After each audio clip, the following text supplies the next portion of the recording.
To call this September 28th, 2022 Sylvania Board of Education meeting to order. Adam, you call the roll. Ms. Huffman? Here. Mrs. Conklin? Yes, here. Mr. Feller? Here. Mrs. Johnson? Here. And Mrs. Lavalette is not here yet. And she will be here in about 5 minutes. So, all right, stand for the Pledge of Allegiance. I pledge allegiance to the flag of the United States of America and to the republic for which it stands, one nation, under God, indivisible, with liberty and justice for all. All right, Veronica, we're with you. Thank you, Sorry, Feller. Dr. Miles. I am going to skip my superintendent's report tonight and use my time for the presentation of Educator Awards under Accommodations, if you approve. Great.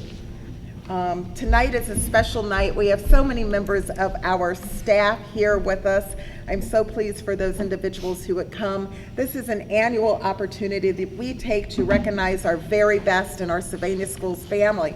So as part of tonight's commendation, which I will recommend board approval at the end, I will ask that once your name is called, that you come up to our screen where Mr. Feller will give you a certificate of recognition, and then we will take a photo. But every time you come up, I want to read a little bit about our special guest here tonight. Great. So with that, Mr. Feller, if we could make our way down.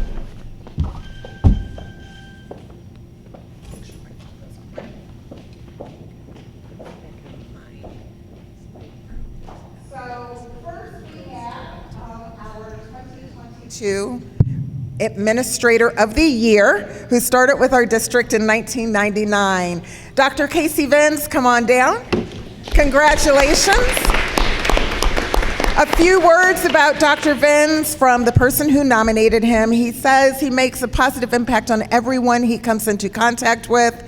He also on a regular basis is seen greeting students, talking with teachers about strategies, and reaching out to help support all staff in all situations. He is caring and also collaborative and thoughtful. Congratulations, Dr. Venz.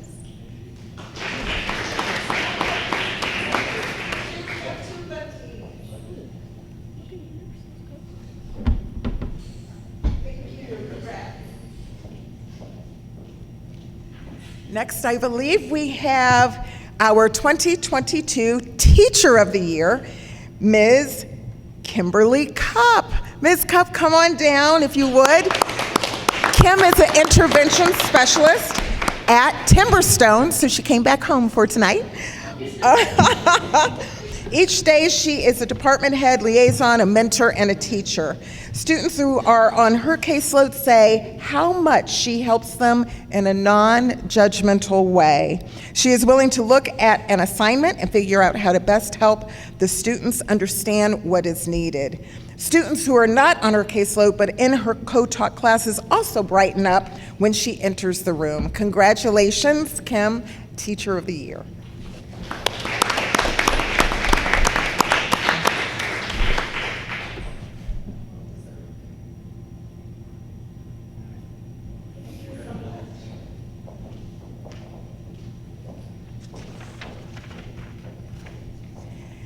Next, we have another 2022 Teacher of the Year recipient, and this recipient joined our district in 2015. Ms. Alex Thornton, come on down. Congratulations.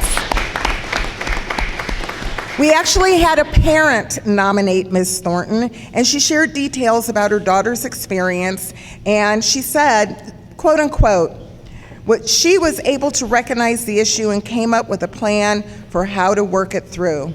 After our first meeting, you could tell our daughter felt better. As a parent, it is amazing to know that in addition to a wonderful teacher, someone else was also watching out for her well-being. Congratulations, Ms. Thornton.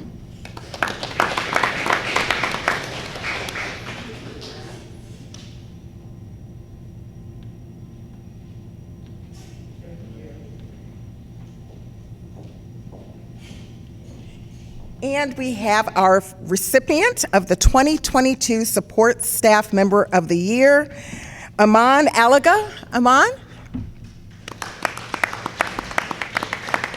The person who nominated Ms. Alaga said, and let me clarify, Aman is Whiteford's bilingual assistant, correct? Congratulations. She says this person is all things. Aman is extremely smart, kind, thoughtful, and wise. She is empathetic to the core, yet strong in her conviction to help parents and students understand rules and also be excited about learning. At times when parents or students are frustrated, she is a calming force for everyone involved. Iman is deserving of this Educator of the Year award because she is an integral part of our communication and understanding of each other. Congratulations.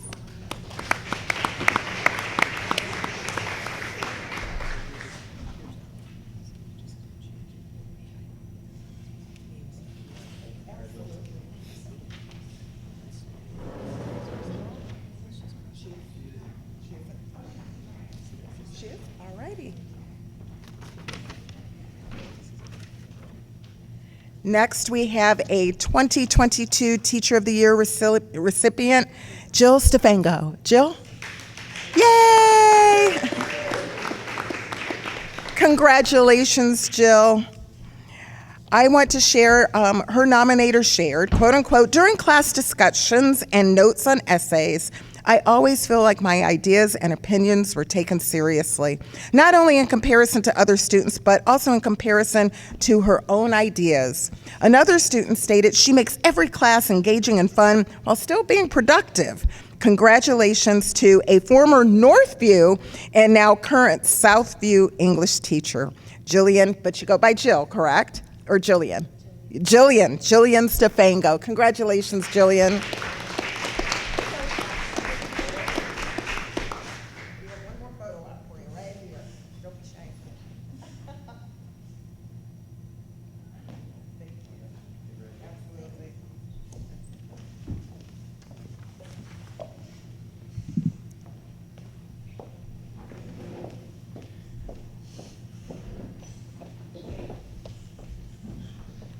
Mr. Feller, before I recommend approval of the Educator Awards, I do want to also note that we had Mr. Kevin Bosel, that was actually Educator of the Year. He wasn't able to be here this evening, and I also wanted to recognize Dawn Melanowski because she also is support staff in our district that was also nominated as Support Staff Member of the Year. So just recognizing all of our great folks in our Sylvania Schools family. So I do recommend approval of item 3.1, Educator Awards, this annual action.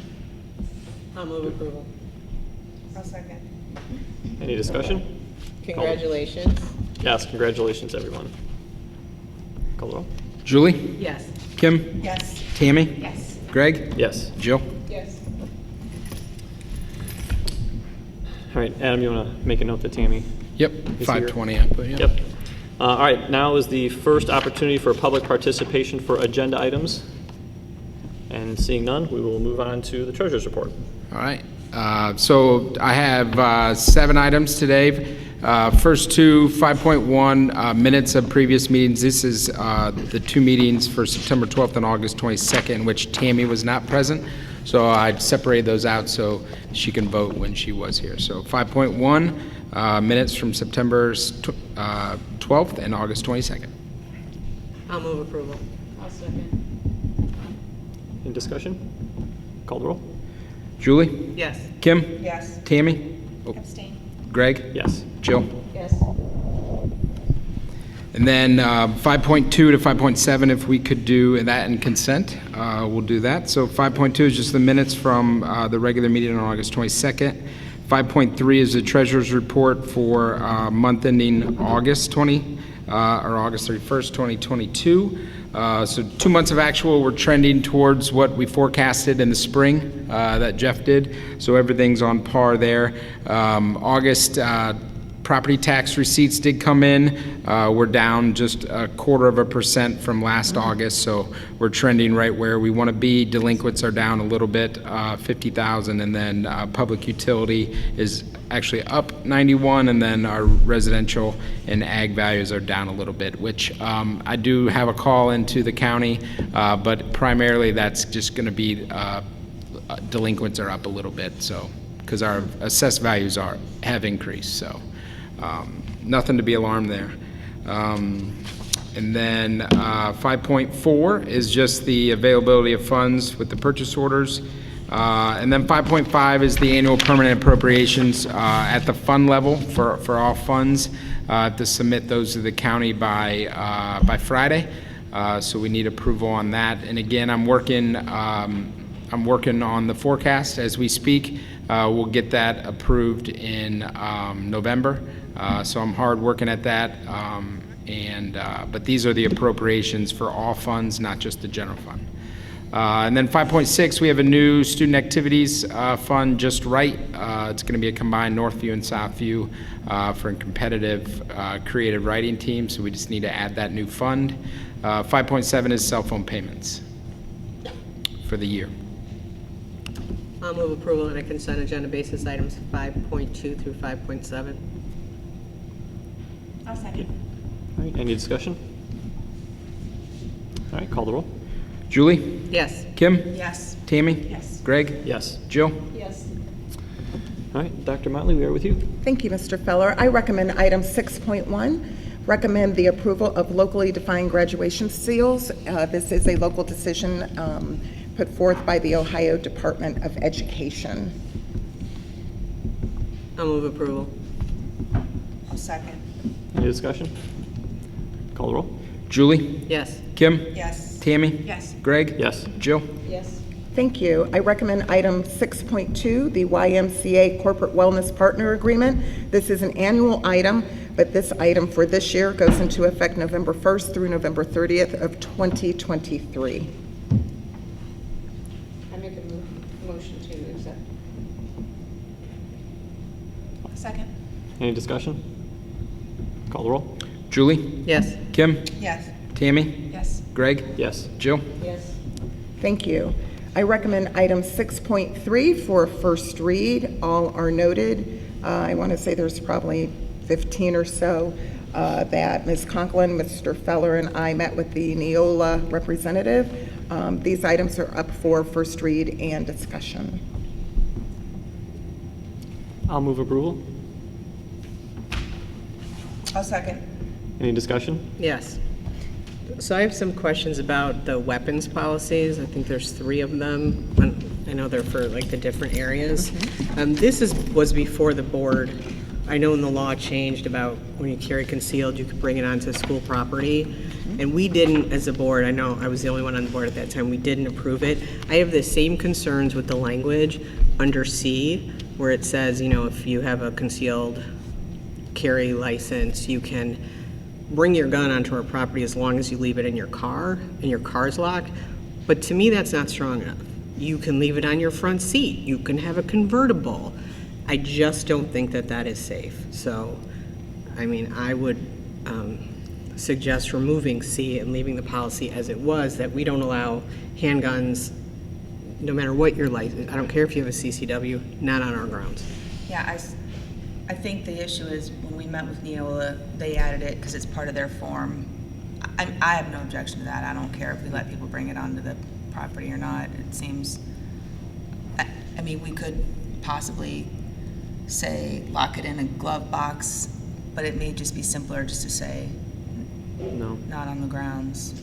I would suggest that we leave it in and use the wording of the actual law for conceal and carry. But it's the school district's allowed to decide whether there can be, so there is no law. It's our decision as to whether to let weapons be on. I understand what you're saying. I'm saying there is a law that says conceal and carry can now leave it in a locked car in a parking lot. Okay. Hospitals, schools, Yeah, whatever. you're correct, and that's, Neola tried to, they put this in front of us before, but again, I think if you're talking about, you know, you have a concealed carry and you go to Southview and you just leave your gun on your seat or on your dashboard and you lock your car and a kid is really upset and they come out of the building and they're storming through the parking lot and they see it, we've just given them an opportunity. So, and we asked them, we met with, you know, state legislators at the time and said, can you change this law to say, lock it up, conceal it, put it in the trunk, like put it out of sight. Like don't make it so easy, because the way the law is written, you can honestly, as long as you lock your car, you can have a convertible and the top can be down. That's not safe for kids. Not in this day and age where we live, when there's school shootings all the time. It's just not safe for kids. And I think we have to err on the side of protecting our buildings and our children. I had an additional, I guess, slightly different concern. I was hoping we could look at adding the word "an unoccupied locked vehicle" so that there wasn't another person left in the vehicle potentially who had access to the weapon.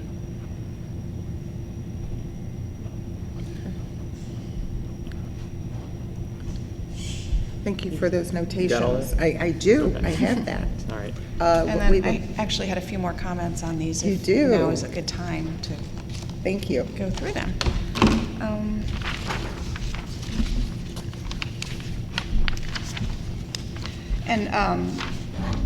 The weapons comments also applied to 3217, 4217, and 7217, which are also pretty similar language.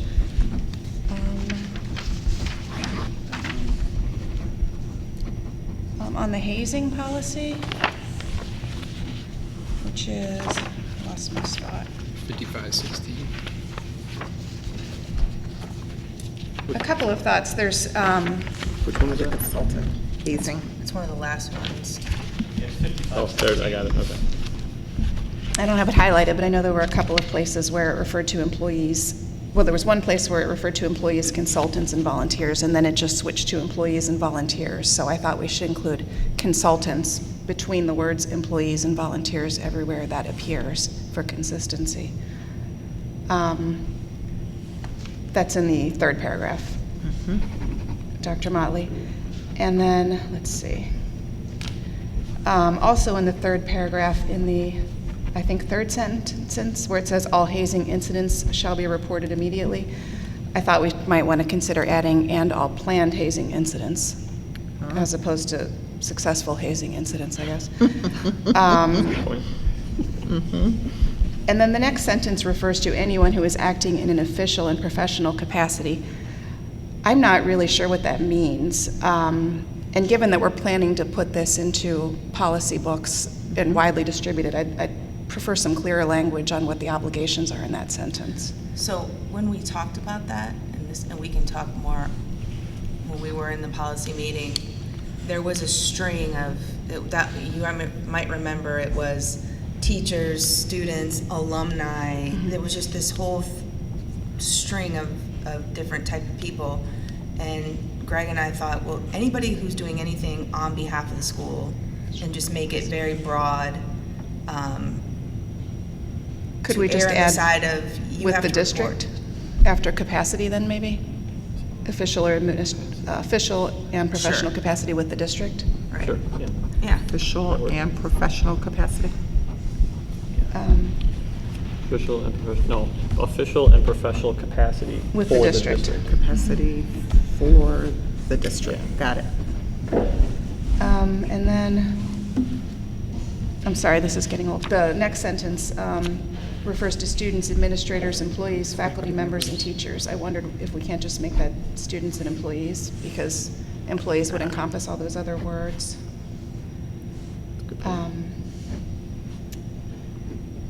The sentence after that, beginning with likewise, I think the word fail should be fails. Yep. And then dropping down again to the bottom of that page, it says board employees and volunteers, and I thought maybe consultants should be in there as well. And those were my comments on hazing. And I also had some comments on building security, which is 7440.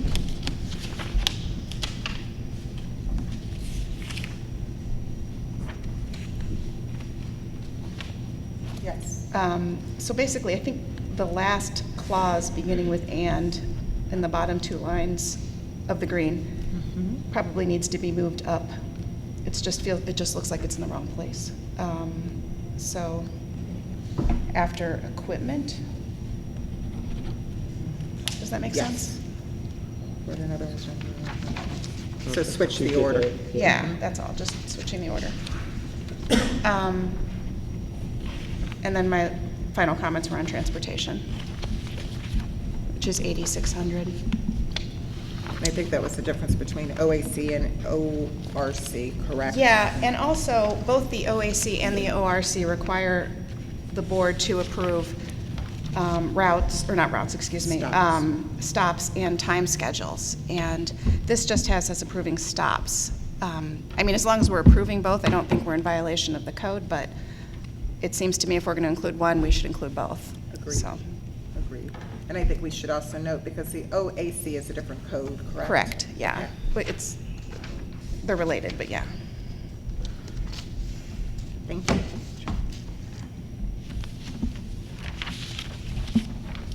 Is there any other discussion? All right, Adam, call the roll. Oh, wait, no, do we need to vote on this? It's a first read. No, I believe no action. Okay. No, yeah, we don't have to vote on it.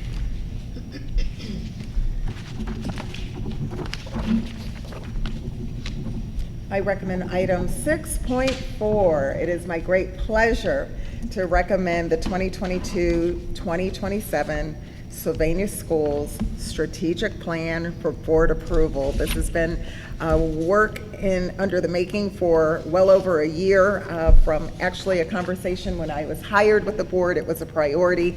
We had a little bit of a distraction for about a year, give or take, but I am pleased to bring our strategic plan to our Board of Education for approval. I'll move approval. I'll second. Any discussion? All right, call the roll. Julie? Yes. Kim? Yes. Tammy? Yes. Greg? Yes. Jill? Yes. Thank you. I recommend item 6.5, a resolution for acceptance, that the board approve the resolution of approval and acceptance of the offer set forth in Exhibit A for the sum of $27,625, which also includes $21,265 for real property to be acquired. I'll move approval. I'll second. And just to clarify, this is the for the roundabout. Correct. Yeah, at Silicon Correct. Monroe. Okay. Any other discussion? All right, call the roll. Julie? Yes. Kim? Yes. Tammy? Yes. Greg? Yes. Jill? Yes. Jumped the gun there. I apologize. Thank you. I recommend item 6.6, a resolution for acceptance. This is a similar resolution. However, this is for a different parcel of property, and it is for the sum of $15,175. I'll move for approval. I'll second. Any discussion? All right, call the roll. Julie? Yes. Kim? Yes. Tammy? Yes. Greg? Yes. Jill? Yes. Thank you. I recommend item 6.7, a transportation contract for the 21-22 school year. There appears, I'm not sure, I do not see the attachment. This is an item that was tabled from last month, and Mr. Wolpert is here to address any questions that the board may have on this matter. Yeah, I see it's not attached. It's attached. Is to it the- under? It's Oh, on- it's under. It's not on mine. It's not on It mine. is on mine. It's It's in only on the executive private. content. You logged in? I might not be logged in. Let me see.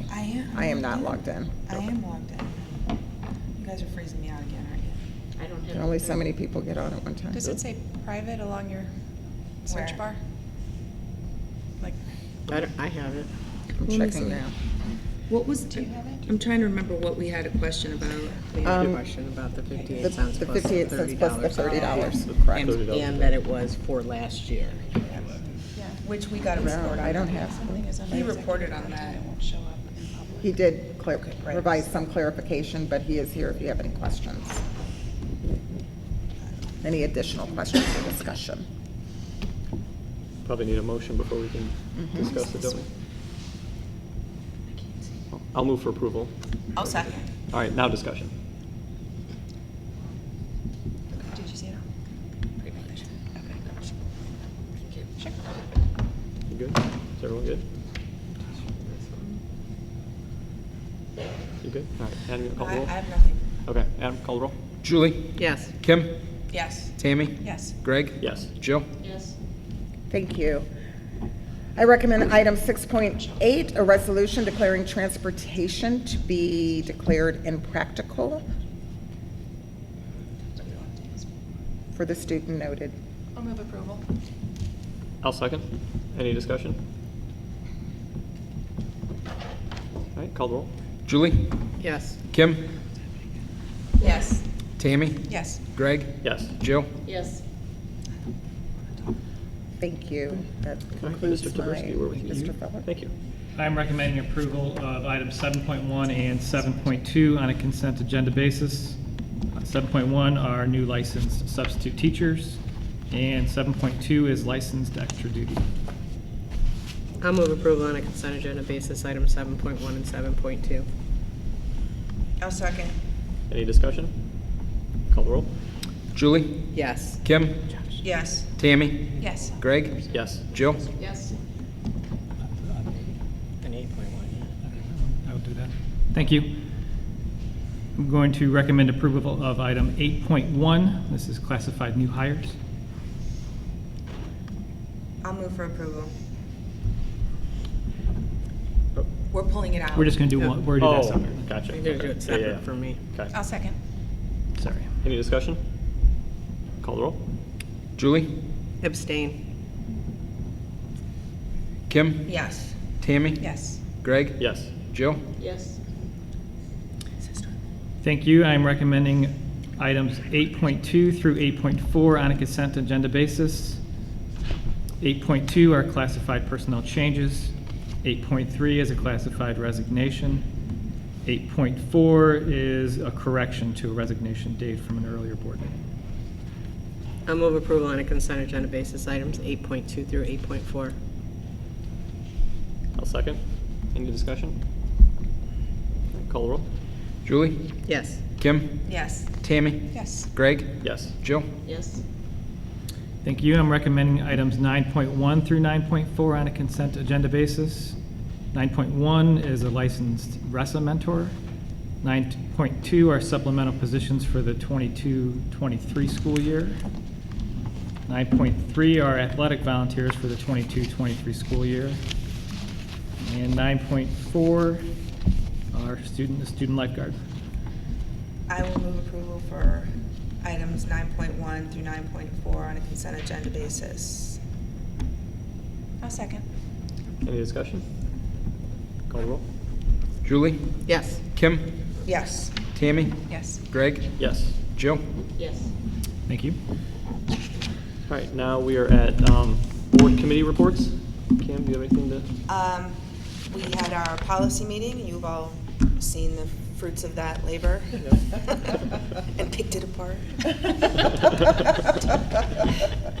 And then communications, Amy is working diligently on getting out our community newsletter, which will go to not just students and families, but to all of our stakeholders in the district. So I think you've all had a chance to preview that perhaps, and that will be coming shortly.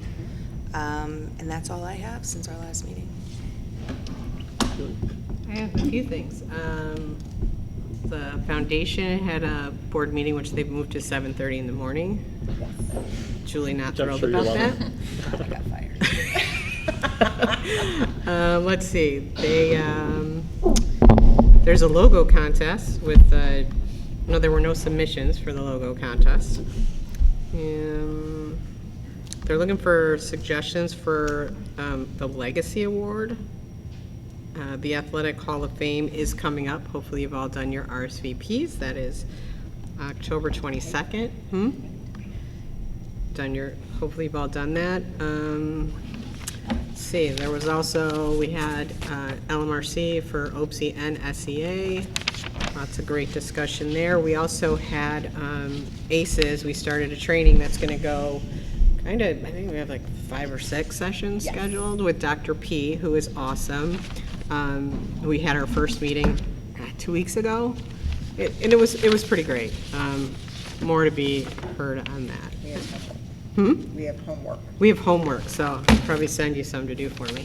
And that's all I have.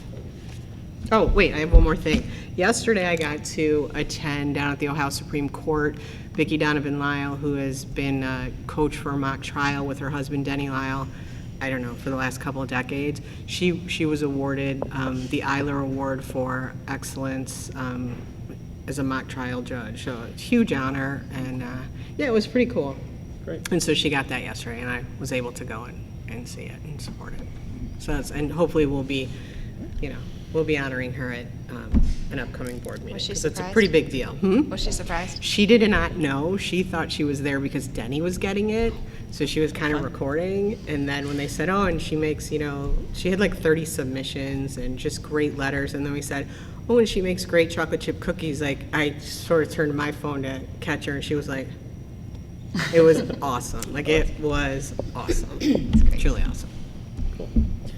I don't have much. I was in policy with Kim, which she talked about. I was in LMRC with Julie, which she talked about. Then we had a Sage Yard meeting earlier this week, and really the biggest thing is we got new turf field in the field house that was just installed and finished maybe late last week. So looks great. So if you're ever around there, check out the new field. Jill. I have a report from SCS, Sylvania Community Services, the Professional Development Academy partnership with our school district started last week, I believe, and it's been funded through OKRA.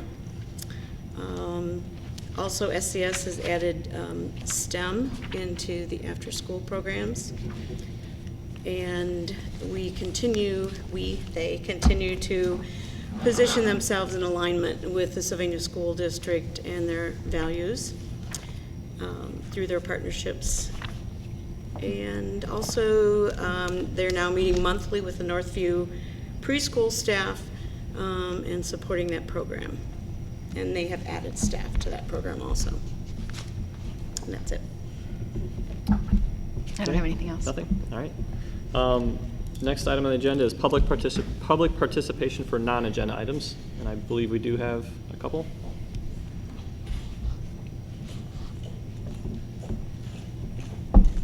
Thank you. Thank you. All right, looks like we have three. Just a reminder, we limit the comments to 3 minutes, so try and keep it to the 3 minutes. So Allison Nicolite? Did I say that right? All right.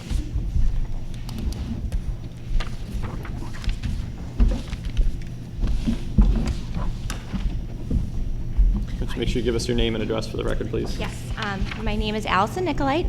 You said my address? Yeah. Yep, 5854 Sugar Hill Court, Sylvania, Ohio. My name's Allison Nicolite. I'm an intervention specialist at Central Trail, and I am here today to advocate on behalf of our paraprofessionals and our students. I hope by now you're all aware of the significant staffing shortages we are experiencing, but I'm here today to tell you what that actually looks like in our schools. At Central Trail, we started the year off with 5 paras. Only 4 of those positions filled. This week alone, we have had 2 paras quit. We are down to 2 paras between 2 moderate to intense classrooms and a 3rd classroom where a student requires one-to-one physical support. What that staffing shortage looks like, it looks like our vice principal and our assistant and our principal taking as much of their day to cover student needs. It's myself and my colleagues giving up our contracted lunch and planning time to cover student needs. It's 1 para assisting a student with mobility issues while making sure the student that can run away and will run away is safe. It's 1 para being left alone in a room with students with mobility issues, safety concerns, seizure disorders, while the teacher has to step away to assist a student in crisis. We cannot give our students opportunities through excellence when we cannot provide them those opportunities laid out through their IEPs with the staffing shortages that we have. So I'm here today to advocate on behalf of compensating our paras properly. Our paras are taking on their schedules, but also the schedules of maybe 2 or 3 other positions and trying to meet as many needs as they can throughout the day. The shortage looks like students with toileting needs having to wait to have a basic need met because there's only 1 familiar adult to them available to assist them with that. And to me, that is unacceptable. Our students deserve better. Our paras deserve better. We need to be proactive now to compensate people properly so that we can recruit and retain people. I invite all of you to please come to Central Trail, put yourself in the shoes of a para, see what it looks like to have these staffing shortages, and what our amazing students need and require to be successful in our schools. Thank you. Thank you. Next is Alex. I'm not even going to try and say your last name. Fatzinger? Okay.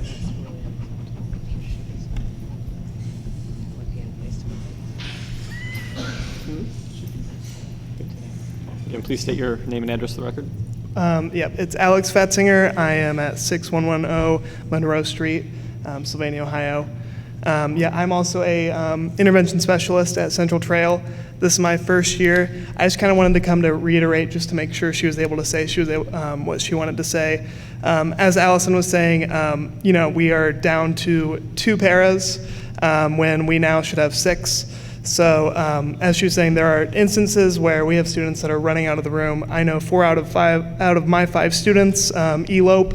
So there are instances where we have 2 students running in opposite directions of the school, and then I'm walking and I'm saying, I need someone to help me, but we don't have anyone that can support us. So I just wanted to make sure that I came up to kind of share my side of the story.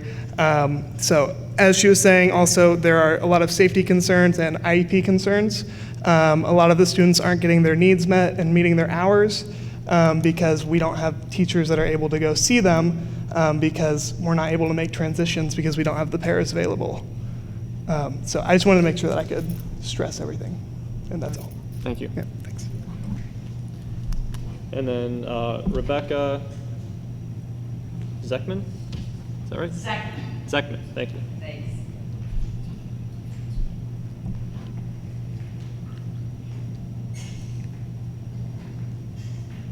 Would you Hi. please state your name and address for the record? Rebecca Zeckman, 5522 Bent Oak. Okay. I'm here as a neighbor to Sylvania Schools. Bent Oak is in Sleepy Hollow, and my backyard backs up right to Northview High School.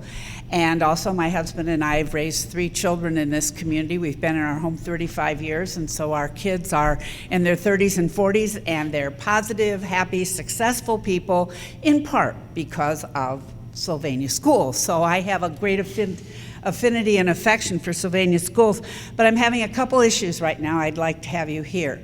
One of them is, as a resident, I don't think I should have to be subjected to the loud and lewd music that comes from the Northview field into our neighborhood.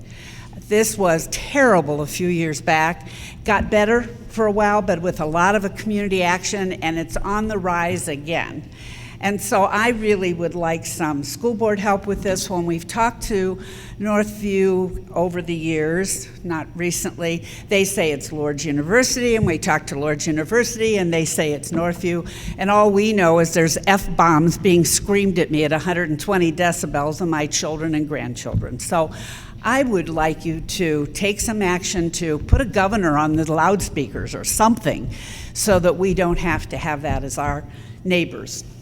And I'm really not a nutcase. I am really a very sane, calm woman. Over the years, I've had everything imaginable thrown over the Northview fence into my backyard pool.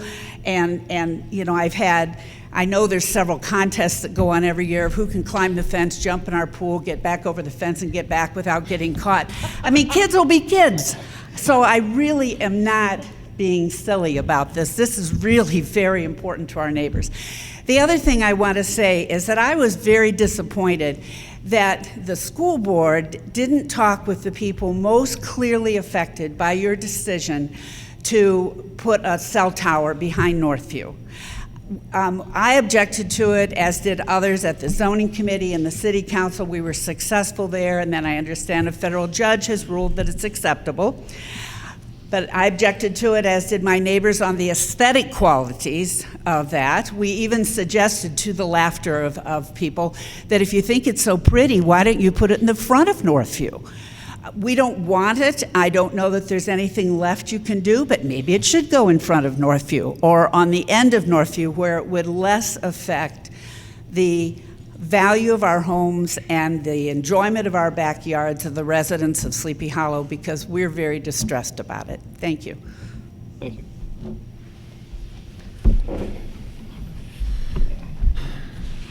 All right. Next is I will move that we go into executive session for the compensation of an employee or official. Second. Any discussion? All right, Adam, call the roll. Julie? Yes. Kim? Yes. Tammy? Yes. Greg? Yes. Jill? Yes.